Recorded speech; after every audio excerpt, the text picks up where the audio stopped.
As men, we each have a perception of what success looks like and what an ideal life could look like for us and our families. So, what do? We begin to forge a path and do everything necessary to reach the goal that we have in mind. But what happens when we begin to put too much value on the things that are actually taking us further away from our goal than getting us closer to it? Because it's easy to get sidetracked by the things that we think will get us the dream life without realizing that you're not being present in the life that you live right now. We put a perceived value on the things that may not necessarily be aligned with our purpose, with what we prioritize. So, what do? How do we discover real value in our lives? Well, that's my question today for our guest, Zach Reeser. Zach is founder of The Skilled Dad and host of the Skilled Dad podcast. And Zach realized on a business trip that he was chasing something that was not in alignment with his purpose. And now, as a husband of 11 years and dad to 3 amazing kiddos, he has embraced his passion to join alongside other men and offer them help so that they can be the best leaders in their family and in their community. Utilizing his business, leadership, and coaching background, he is in pursuit of doing his part to help make a positive impact by helping dads in all seasons to connect and learn the things that they can to engage and positively equip the next generation for success. I'm eager for you to listen to this episode with Zach Reeser and discover how you can find real value in your life. My conversation with Zach Reeser on the Dads Making a Difference podcast starts right now.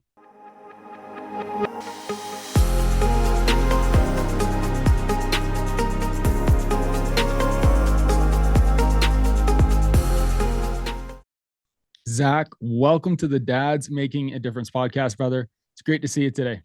Thanks, Cam. Glad to be here. Excited for this time. Man, I appreciated the first time that we had an opportunity to connect and to continue on that conversation today about being a dad, about what it means to be a dad. And I love that your message is the skilled dad. And we're going to dive into that in a little bit. But Zach, why don't you start by sharing a little bit about your experience, what it was like for you growing up and how you found yourself where you are today, maybe a little bit professionally and with the skilled dad and as a dad and as a husband. Yeah, happy to do it. And like we said before we hit that big old red button, I'm used to being on the other side of this. So you got me a little nervous here. Oh, it's all good. You're I'm doing just kidding. building Not great. too nervous. Building great. Hey. No, we're gonna have fun. And I like to take notes. So you see me like looking down. That's just part of the jam. But no, thanks again for the invite and continuing on the conversation we had a little while ago, which was a lot of fun. I always ask this question too. Tell me about yourself. Worst question in the world, but it leaves it wide open. And so here we'll give it a shot. But no, so currently I live in Nashville, Tennessee, and here with my family, I've got 3 kids, and their age ranges between 8, 5, and almost 2. And I love being a dad, and I always knew that we always had a number. I had a number, and then when I got to 2, I was like, I'm done. And then we have 3, and it's amazing. It's one of those things where you look back and you're like, I can't really remember how it was exactly without that person in our life. Yeah. But kind of going to your question about the dad life, the professional life, all those things. I've got a background primarily in sales and marketing. Grew up in Illinois, and then in Tennessee when I was 12. And the reason I came to Tennessee is because at the age of 10, actually I came to Tennessee a little bit later, but at the age of 10, my parents divorced. And so for me, in kind of my experience, I grew up with a lot of my grandparents around me, family, everybody there. Holidays were fun. Grandparents helped, raise me small town in Illinois, surrounded by cornfields and soybean fields and all that. I remember the playing catch in the yard with my dad specifically, and he also had a gas station. So we were farmers, but then he had a gas station when I was younger. And one of the great things that I've taken away from my dad is some of those experiences younger that kind of instilled what I'd say the work ethic side of things.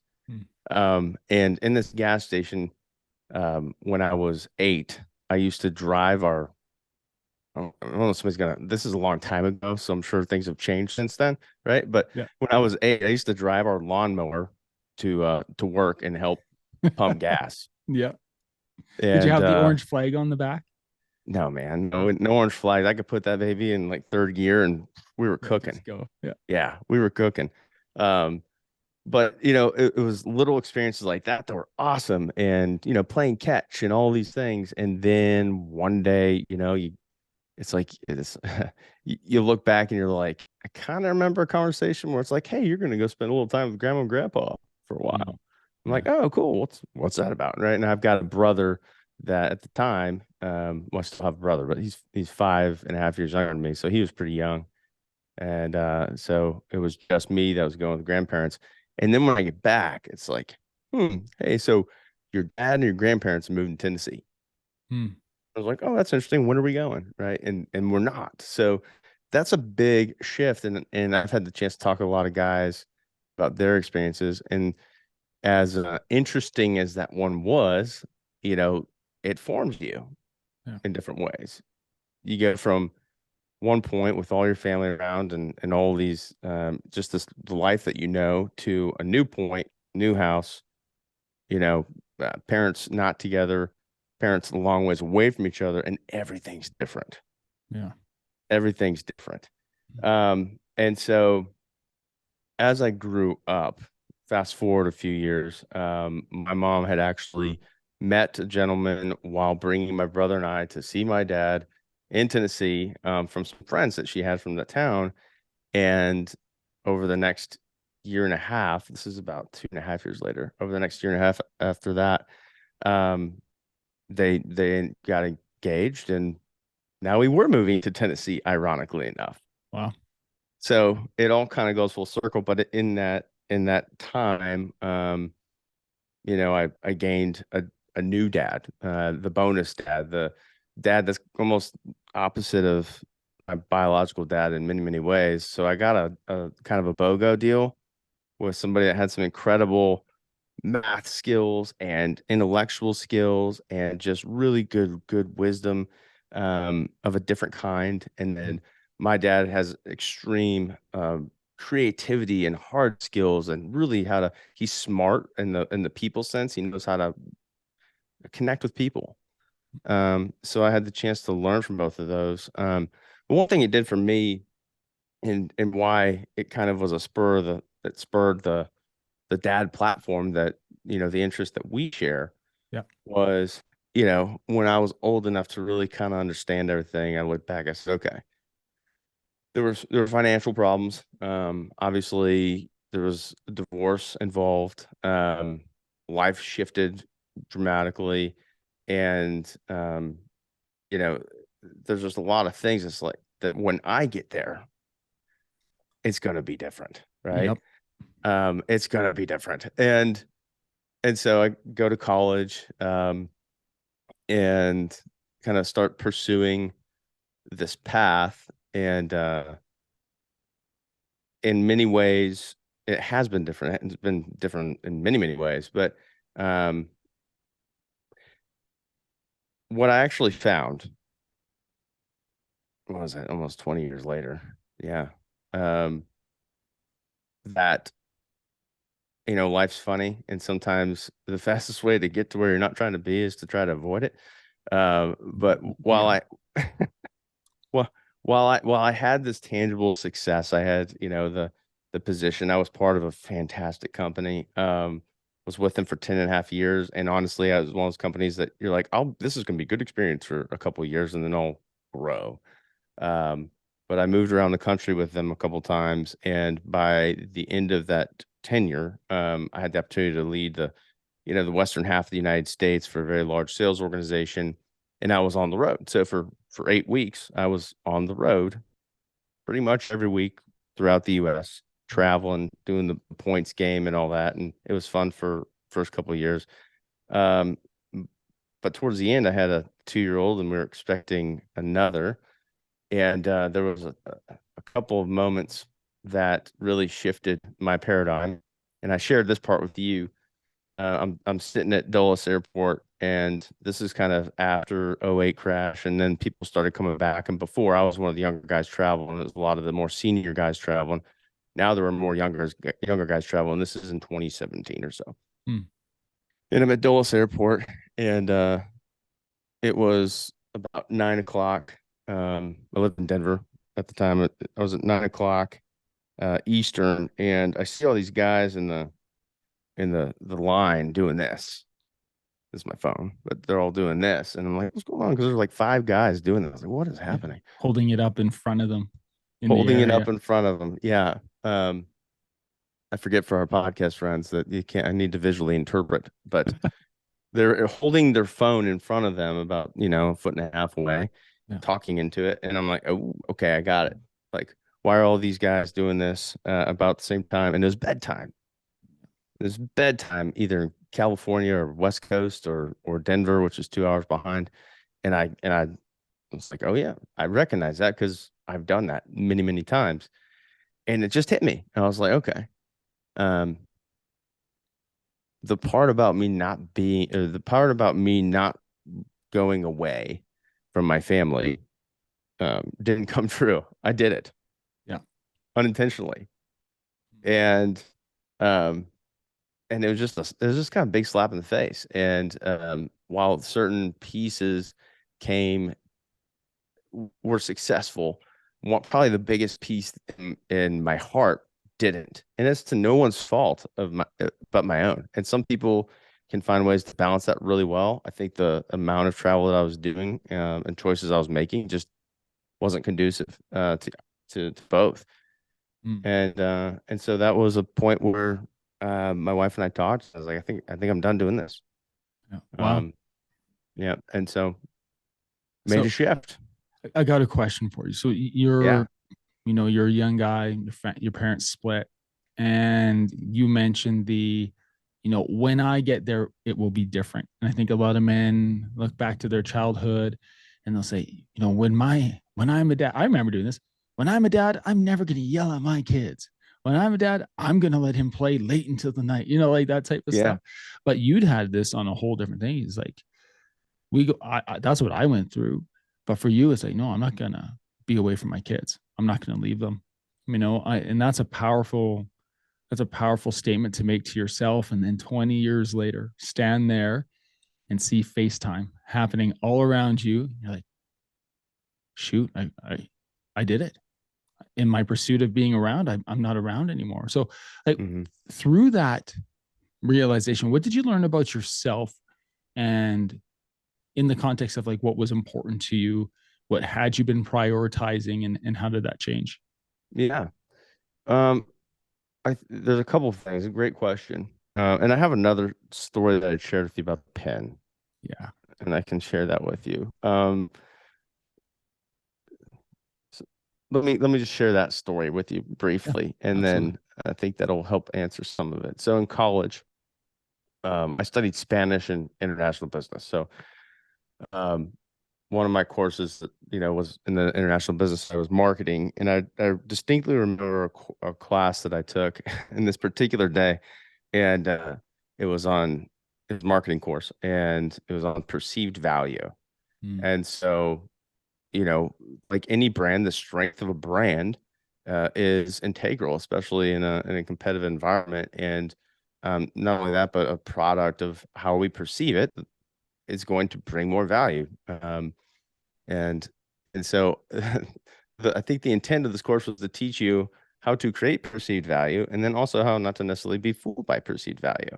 Mm. And on the slide that popped up on the screen um, was this picture of this really shiny, like black onyx pin with gold trims, and it had this white star on the end of it, and it was a Yeah, Mont Blanc. yeah.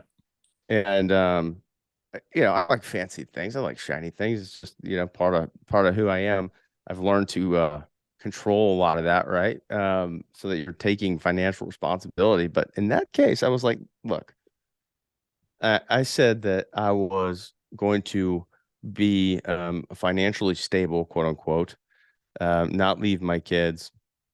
And and I saw that pin. I was like, one day I'm gonna buy that pin. Yeah. I'm gonna pay cash for it. And I think it was me saying that if I had that pin in my hand and I paid cash for it, that I have gotten to some ethereal place that I created in my mind that was successful. It means I was financially stable. I had the money that I could buy it with, that I didn't, wasn't going into debt with it. And that, I had kind of made it, whatever that means, I've made it, right? And so that kind of pin was always in my mind. It's such a, whenever I talk about it, it's like such a silly thing. Um, but after I had resigned from my team, which was incredibly difficult because um, over that time, 8 years on the road, you have a lot of points Yeah. and you have a lot of status. And if you ever seen the movie Up in the Air with George Clooney, Mm. like some of those things they just, for me, they ring so true. You're comparing statuses and all that. So your identity gets wrapped up in it. You're a younger guy with a lot of authority, and so you've got some power elements in there as well. And financially, we were doing good. So um, to just say no, we're gonna totally shift that was pretty difficult thing. And we moved back from Denver to Tennessee. I had an opportunity that to join a great company here in Nashville, and moved back to Tennessee. And in the interim period while looking for a house, um, we split the time, which I think was wise, but we split the time with my parents. Yes. So now I'm like, well, what is this? I don't know. Early 30s, living with my parents and two kids, my wife. Awesome, I made it back. Um, and then split the other time with my wife's parents. Mm. Um, totally different podcast discussion around that Yeah. window of time. But I walk into the kitchen in my mom's house and I look on the table and I see this pen, and it's black and dark onyx with gold trims and really shiny. And I'm like, this pen is not one I would think I would find in this house. Mm. Had a little white star on it. And so I pick it up and honestly, I was just thoroughly confused. I was like, no one cares about pens in this house. So I see it. My mom walks in. I said, hey, where'd you get this pen? She's like, I don't know. I think a garage sale or something. I was like, hmm. It's like, I need to buy this pen from you. Mm. Like, no, you just take it. It's a pen. Yeah. I said, no, I need to buy this pen from you. I need to give you cash for this pen. Yeah. And she wouldn't take it. She was really annoyed with me, actually. She's like, it's a pen. I bought a garage sale. I paid like $3 to $5 for it. Just take it. Yeah. So, don't carry a lot of cash on me, but I had 20 bucks in my pocket. I took it out. Smoking deal, by the way.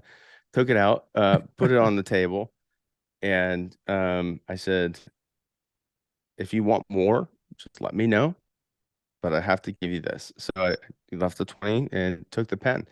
So at the end of that, where I had gone through that whole experience, which was amazing in many ways and challenging in others, um, what I thought when I was giving up all this quote unquote success, the financial stability, which honestly, probably in my mind was like financial access, right? Not just stability of like where we can be healthy and all that, but it's like, do you want to be rich? The not leaving my family, all that. And then I had left an incredibly skyrocketing, awesome career with a great company and a great team, and found myself living with my parents, kind of figuring out what just happened and have that pen. And it kind of showed me in that moment is like the irony of what you think you create in your mind as far as success and then chase it Mm. hard. Um, you can get that success, but be very careful about what opportunity cost is involved with that success. Yeah. Yeah. And there it is. Man, that's a powerful realization. I had this conversation with someone yesterday who was challenging me because And I appreciate that. I appreciate having men in my life who will challenge me when I'm doing stuff. And you Yeah. share that story about, you're chasing after this pen. Well, for guys listening to this, it could be a vehicle, it could be a house, it could be a vacation, it could be six pack abs. I don't know. You're chasing something that will elevate your status. Yeah. And you say you're doing it for some type of purpose. And the guys that I speak to say, I'm doing this for my family. I'm doing this Mm. for my family. I'm doing this for my family. And the next thing you know, they're so into doing this for their family, they're never around their family. Yeah. And they're chasing the status, and they have a moment in time. Eventually it happens to all of us. We're like, oh, wait a second. I'm I'm chasing this opportunity to quote unquote live my ideal life without living my life right now Yep. in chasing. So I thank you for sharing that story, because I think the parallel of that story and what so many guys go through in their this ideal of chasing success rings Mhm. true to so many guys. Hey guys, I wanted to take a moment and talk about our community of DMD brothers in the DMD Mastermind. We are men who help each other to stay focused and intentional in our pursuits of personal, professional, physical, financial, emotional, and spiritual growth. We are a community of men who bring courage, wisdom, and transparency to unfiltered conversations that challenge us to be more impactful men, to be dads making a difference. We do this through our online and in-person events where men come together to speak into each other's lives and then turn around and do the deep work to create change in their families, in their businesses, and in the community around them. If you are wondering if this community might be right for you, you can find more information on the DMD Mastermind, and you can also book a call directly with me at dmdmastermind.com. Now, let's get back to our show. Yeah, as you're saying that, something just came to mind, and I don't know if this is going to work or not, but it works for my head, so we'll roll with it. While you're doing it for your family, are you also paying attention to what you're doing to your family? Well, that's good. Yeah. And there were a lot of times, and I think it's really important to have guys around you that are going to challenge you. That are going to love on you, encourage you, help you up when you're down, and then also, maybe kick you down a little bit when you get a little too high Mm-hmm. in your own eyes. And this isn't to say for anybody that's out there listening, because I'm sure there are several that, you're business traveling and you're like, oh, I need to stop that, or this guy's crazy. I love what it is because it's convicting in some way. This is just my story. There was a time prior to Skilled Dad that I was working on Biz Trap Dad because I actually wanted to help other dads in the scenario, but I didn't do it because I realized that for me, the best answer was to not necessarily do it anymore. And so and it's not even a travel thing. It's time in the office. It is whatever you said. You mentioned a number of things that people could be chasing. Mm-hmm. Understanding priorities, understanding the key things that are important for you, and if you're married, like you and your wife, what's your shared vision? I mean, I'm sure there's a lot of business leaders on here. I know a couple episodes I heard about different goal aspects, SMART goals were all the rage. They kind of come back. Then you get lots of different processes and systems that people can follow. Occam's razor. I hope I don't butcher this, but are you familiar with Occam's razor? Refresh my memory. Yeah. Everyone can fact check me and then let you know I'm wrong later. But at the end of the day, Occam says it boils down to typically the simplest answer is the right answer. Mm-hmm. So before you, when I say before you like go and really whiteboard everything, maybe go sit down. And this is hard for me. Like, it's hard for me. Sit down, look eye to eye with your wife and say, where are we going together? Yeah. What do we want to do?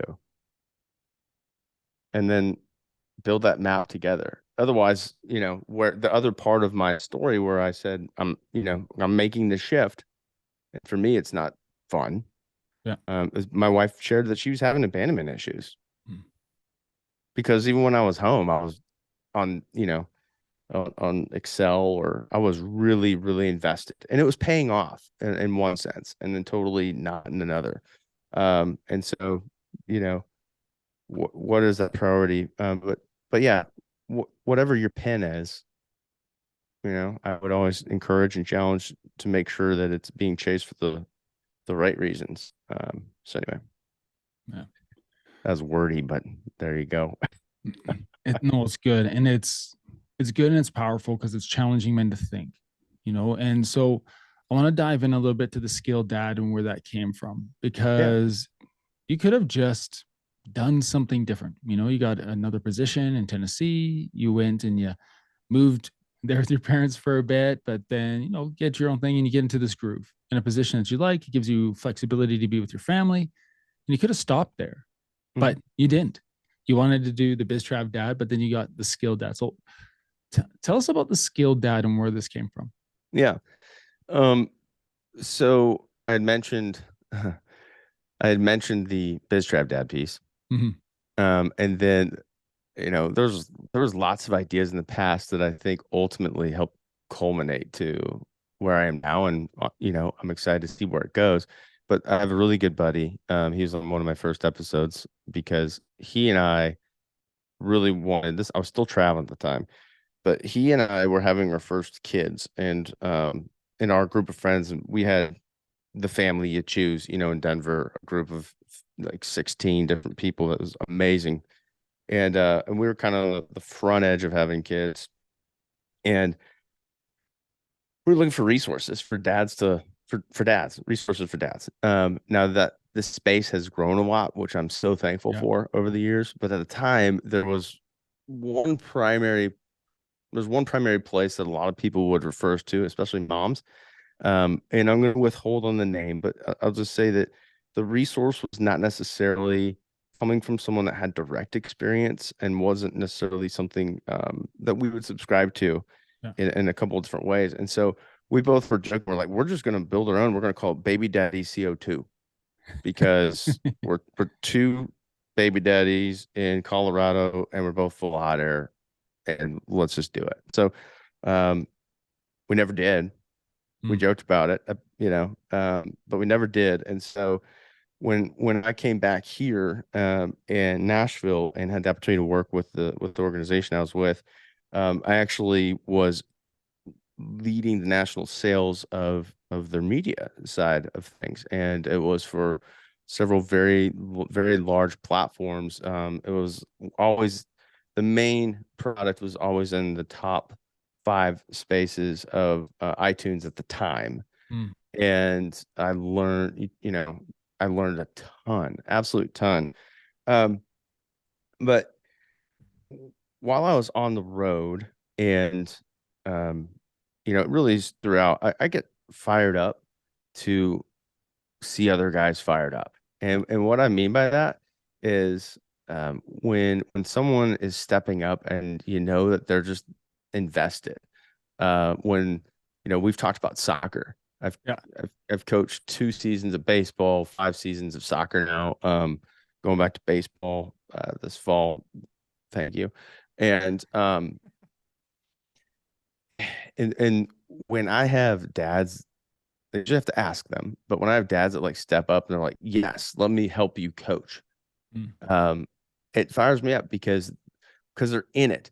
And so often I've seen um maybe the other side where they're in the thing that I was in, and I see it. And I guess in my perspective, I'm like, man, there's a fire missing. And right now, I'm just gonna put this out there. Right now, like we need some fire Yeah. going in dads and men, and not alone, but together. And so the skilled dad is about, you know, a lot of guys that I talked to. I had a summer where I was spending a ton of times 3 years ago, 2 years ago, um, 3 years ago, uh, spending a lot of time in coffee shops and just doing a lot of my work. And I just talk to guys. And whenever, it's honestly market testing to a degree, it was like, I have this idea. It's just a hobby to help people. So let's see what we can do. I had so many conversations, and it would always light people up. And then um, you asked me this question earlier, but prior to hitting the record button, there was a question I'd ask guys like, "Hey, what are three things that you wish your dad had taught you?" Yeah. And the reason I asked that is because I wanted to see what they would say. Yeah. Like, it's just plain and simple. It's a very simple question. And what I found was both extremely exciting and also disturbing. And here's what I mean by that. Some guys, people take that where they want to go. So like person listening to this show, which thank you, make sure you subscribe and like and tell your friends about it. Um, if some random guy walks up to you in a coffee shop, introduces themselves and say, "Hey, how you doing?" Blah, blah, and you start talking, and then they say, "Hey, is it possible that I can ask you a question?" And hopefully you're kind enough to say, "Yeah, sure, let me ask." Um, and he says, "What are three things you wish your dad taught you?" Mm. So this happened a lot, and there's one guy that stood out, and I think this kind of exemplifies some of it. So I I asked it. We talked, and when I first said, "Hey," he looked at me like I was like, "Who the heck are you? Why are you talking to me?" Um, he wasn't super thrilled, but I thought it was kind of fun. So let's just see what happens. Roll with Um, it. yeah, let's roll with it. And so I said, "Hey, do you mind if I ask you a question?" And he's like, "Sure, go ahead." I said, "What are three things you wish your dad had taught you?" And the dude that was pretty stern, by himself, um, leaned back, and I saw something melt away. And he leaned back and kind of sat in his seat, and um, and he thought for a minute. And here I'm thinking how to throw a baseball better, or how to, you know, you name it, something more probably hard, tactical, tangible. Um, and he sat back and he's like, um, I wish you would have taught me how to tie a tie. So that one's pretty tangible, right? Right. I wish he would have taught me what it was to be there for your family, and I wish he would have taught me what it was to love. Wow. A And I was, stranger in a coffee shop. yeah, Wow. and it about destroyed me in some ways because I was just like, dude, because I saw it, right? I saw it. Yeah. And so, and I do often get several people that say, my dad, he was never taught how to do tools. Like Yeah.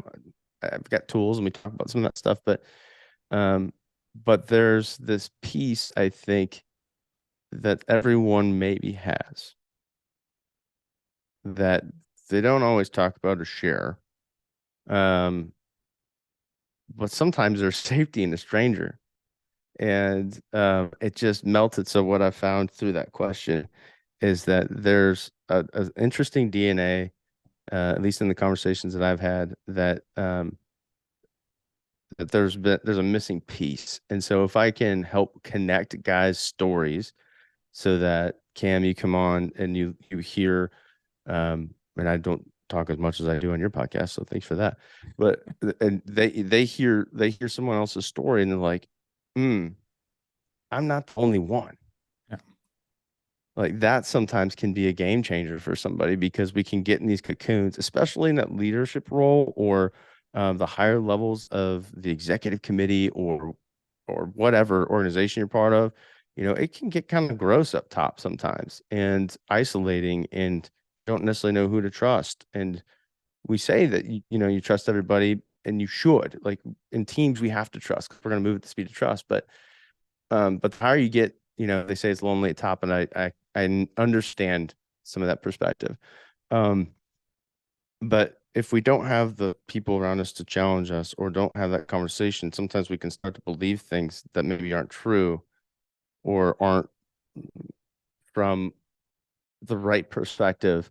And so all we're doing is having stories from each guy, and we all have different stories. We're all different people. We have different kids. We have different wives, different marriages, but there is an interesting collective um, shared experience that we have, and there's this desire to be present with our kids. I hear Right. that Yeah. every time organically, every single time.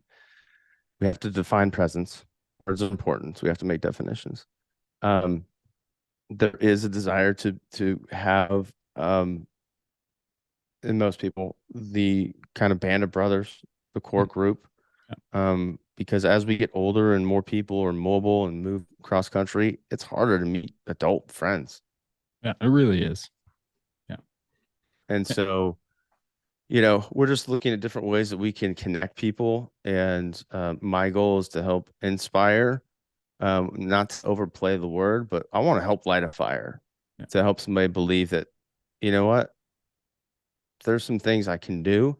There's a check that I've got. I'm gonna dig into that. And um, it's both from a soft skills perspective and a hard skills perspective. Like, yeah, let's talk about tools because there's a lot of learning lessons that come from building things. It's easy to destroy. It's really hard to build.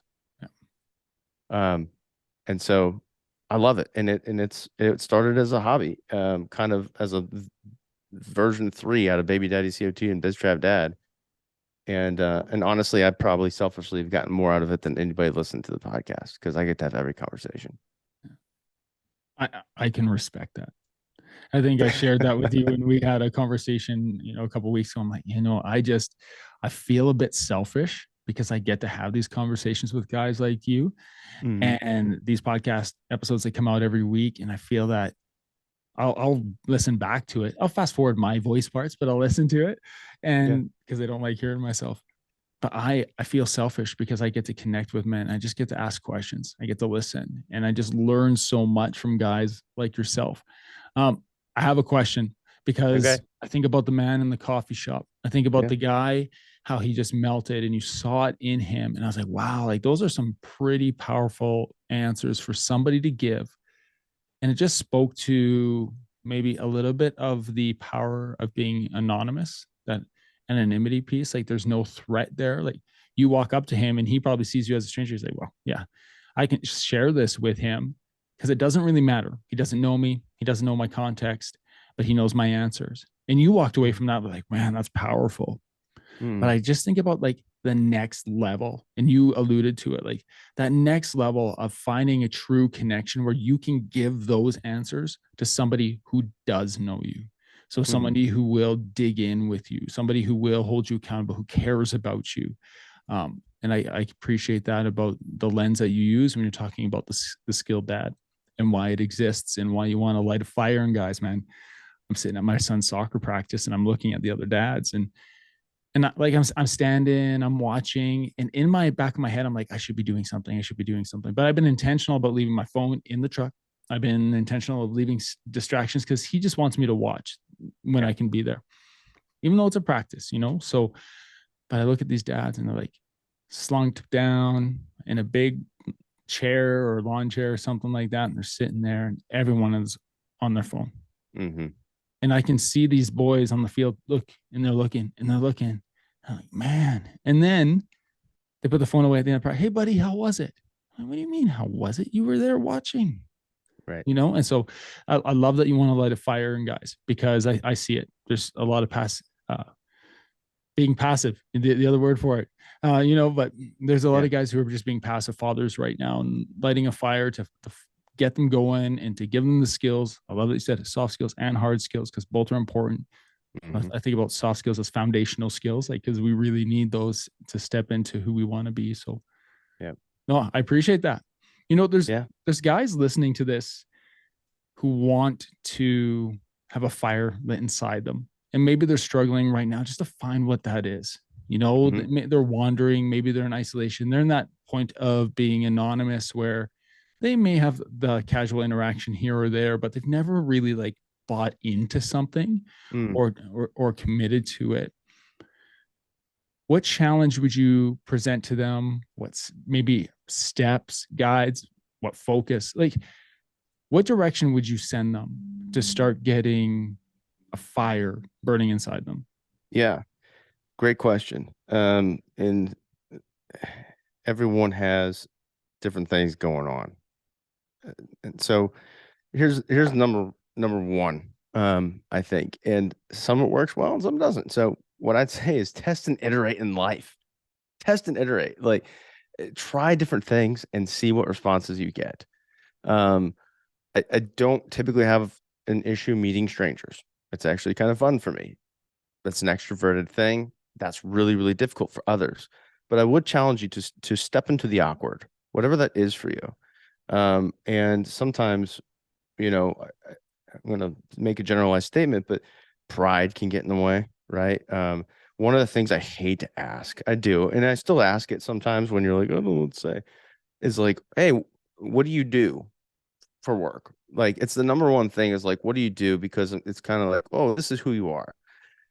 Look, guys, I don't care if you're leading a ton, like a big old team, if you're the lowest on the totem pole, maybe you're just getting started. You're investing all the time and work. And it's important to do that because you're going to get in what you put out to a degree. Uh, but I've seen it, I've been a part of it, in a few different ways. Um, Jobs can end very quickly. Even if you think it's like all hunky dory, it could get acquired. Everything you're working for. And this is not a fear mongering thing. This is a thing to say work hard where you are, be where your feet are. But make sure that your feet are at home, and when they are, be there with them. Be where your feet are and step into the awkward to find some of those guys that you can have that kind of help. The term iron sharpens iron. But a lot of us tend to have these walls and it can get awkward. And whether we have our own confidence issues or we have our own pride issues, some people are more receptive to it. But go find two guys, and maybe it's old acquaintances or new ones. Go find two guys from coffee shops, or, if you got kids, soccer practices, school, whatever, go find two guys and start a conversation and try to get a little bit below the surface uh, quicker, Yeah. and see if there's, for lack of a better term, some connection there that the shared contact points of life that you've had that then you can work to build. And don't go for 10 because it's going to spread that out so much that your energy and effort and output is not going to necessarily get you the return on investment. Think of it as your time is the currency you will not get back.